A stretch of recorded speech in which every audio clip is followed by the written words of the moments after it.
السلام علیکم وردی ویورز. میں بات کرنا نہیں چاہ رہا تھا پہلگام کا جو انسیڈنٹ ہوا ہیلڈ کشمیر جموں اینڈ کشمیر میں. اس کے اوپر مودی نے جو ڈرامہ کیا، ایک جس کو کہتے ہیں نا وار ہسٹیریا کریٹ کر دیا، اور ایک جس کو کہتے ہیں دھونس دھاندلی، اور جو ڈرامے بازی اس نے کی، لیکن وہ جو اچیو کرنا چاہ رہا تھا وہ کر نہیں سکا. بیسیکلی مودی یہ چاہ رہا تھا کہ اس کا جو کمنگ الیکشن ہے اس کی ایک اسٹیٹ میں، اس الیکشن کو ون کرنے کے لیے جو وہ ڈرامے بازیاں ہر دفعہ کرتا ہے کہ پاکستان کے اوپر کوئی الزام لگا کے اور پھر جنگ کا سین کریٹ کر کے، لیکن وہ اس کو اچیو کر نہیں سکا. اس کی وجہ یہ ہے کہ ایک تو پاکستان نے بہت اچھا موو کیا. پاکستان نے ایک پوری دنیا کو یہ باور کرا دیا کہ اس میں پاکستان کا کوئی رول نہیں ہے، اور پاکستان نے یہاں تک آفر کرا دی پوری دنیا کو کہ اس کی ایک انڈیپینڈنٹ انکوائری کرائی جائے اس واقعے کی، تاکہ پتہ چلے کہ یہ انڈیا نے کروایا ہے یا کس نے کروایا ہے. اور اگر پاکستان اس میں انوالو ہوتا اور اگر ہمارا بھی عمل دخل ہوتا تو ہم یہ انڈیپینڈنٹ انکوائری آفر نہ کرتے. اس واقعے کے بعد، اس موو کے بعد، انڈیا اور خاص طور پہ مودی کا جو ایک وار ہسٹیریا تھا، وہ پنجابی کی ایک کہاوت ہے، میں یوز کرنا نہیں چاہ رہا تھا لیکن اب یہاں پہ کرنی پڑے گی کیونکہ وہ مودی سے بڑی ریلیونٹ ہے. کہتے ہیں نا مودی جھگ طرح بہ جانا. سو دے سیٹ ڈاؤن لائک، جس کو وہی جو میں نے پروورب یوز کیا ہے. اینی ہو، پاکستان گورنمنٹ نے سفارتی سطح کے اوپر ان معاملات کو بہت اچھے طریقے سے ہینڈل کیا، لوگوں کو بتایا، اور اس کا رزلٹ کیا نکلا؟ رزلٹ یہ نکلا کہ تمام پاورز پاکستان کے ساتھ کھڑی ہو گئیں. اس ٹائم انڈیا اور مودی کے ساتھ کوئی بھی سنگل کنٹری بھی نہیں کھڑا، ایون کہ یو ایس اے بھی نہیں کھڑا، رشیا بھی نہیں کھڑا.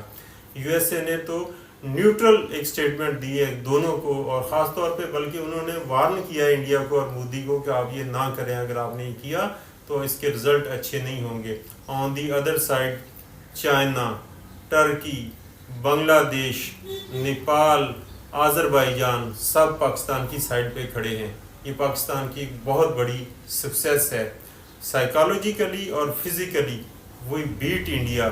اور 2 دن پہلے جو پرسوں ایک رات کو انڈیا نے ایک ڈرامہ کیا، ایک جو انہوں نے ایک فالس فلیگ آپریشنز کو ایک اسٹریٹجک جس کو وہ کہتے تھے ہم اسٹرائک کریں گے، وہ کرنے کی کوشش کی. اور رات کو تقریباً 1-2 بجے پاکستان کے منسٹر عطا صاحب جو ہے نا وہ آئے لائیو میڈیا کے اوپر، انہوں نے بتایا کہ ہمیں یہ انفارمیشن ہے اور انڈیا جو ہے وہ ایک اس طرح کی غلطی کرنا چاہ رہا ہے، but we will punch back even stronger than their operations. تو اس کے بعد ہوا کیا کہ چندی گڑھ سے ان کے 4 رفیل اڑے، اور ان کے ساتھ ایک ان کا اور طیارہ بھی تھا.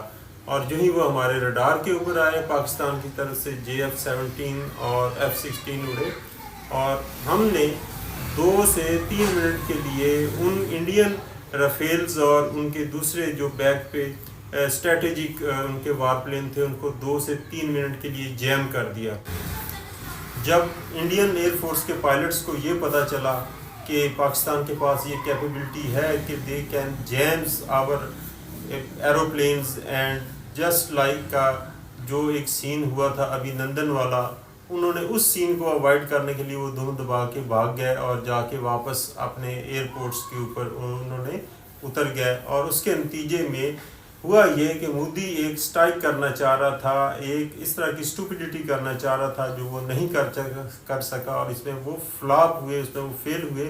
اس کے نتیجے میں اس نے جو ڈپٹی ایئر چیف تھا اس کو ٹرمینیٹ کر دیا مودی نے. اور اس سے پہلے وہ جموں کشمیر کے ایک وہاں جو ان کی ڈپلائڈ فورسز ہے وہاں پہ ایک کور کمانڈر کو پہلے ہی ٹرمینیٹ کر چکا ہے. تو یہ دنیا میں کہیں ایسا نہیں ہوتا کہ جب افواج جو ہے نا جنگ کی حالت میں ہوں اور جرنیلوں کو اس طرح سے ٹرمینیٹ کیا جائے اور آرمی فورسز کی لیڈرشپ میں اس طرح کی چینجز کی جائیں. یہ ایک پریشر اور ان کی خفکی جو ایک اسٹوپڈیٹی وہ کرنا چاہ رہے تھے اپنے ہی جال میں، وہ پورا انڈیا اور اس کے جو ہواری ہیں مودی کے وہ اپنے ہی جال میں پھنس گئے ہیں. اور اس ٹائم وہ نہ صرف دنیا کو فیس نہیں کر سکتے بلکہ وہ کوئی اسٹریٹجک اسٹائل یا اس طرح کی کوئی اسٹوبلٹی بھی نہیں کر سکتے. تو اگر ہم اس کو اوور آل دیکھیں تو پاکستان نے سپر سیڈ کیا ہے تمام فورسز میں, چاہے وہ نیوی ہو, چاہے وہ بری ہو, چاہے ایئر ہو. انڈیا نے نیوی کے تھرو بھی کراچی کو لاک کرنے کی کوشش کی, مگر جب ہمارے ایروپلینز ہوا میں اڑے اور وہ دم دبا کے وہاں سے بھاگ گئے. مودی صاحب ایک ریسپیکٹیبل پرائم منسٹر ہیں, ایک بہت بڑی جمہوریت کے, ایک کنٹری کے لیڈر ہیں, مگر ان کو ایک لیڈر کی طرح سوچنا چاہیے. میری مودی سے, انڈین میڈیا سے, انڈین فورسز سے اور ان کی لیڈرشپ سے ایک بات جو میں ان سے کرنا چاہ رہا ہوں کہ دنیا میں ایک ہندو ملک ہے. جب آپ ختم ہو جائیں گے تو دنیا میں کوئی ہندو نہیں رہے گا, لیکن اگر ہم ختم بھی ہو گئے نا تو دنیا میں کتنے اسلامی ممالک ہیں. اللہ اکبر کے نعرے پوری دنیا میں گونجتے رہیں گے اور مسلمان کبھی بھی ختم نہیں ہوں گے, مگر آپ کا نام و نشان ہم ختم کر دیں گے.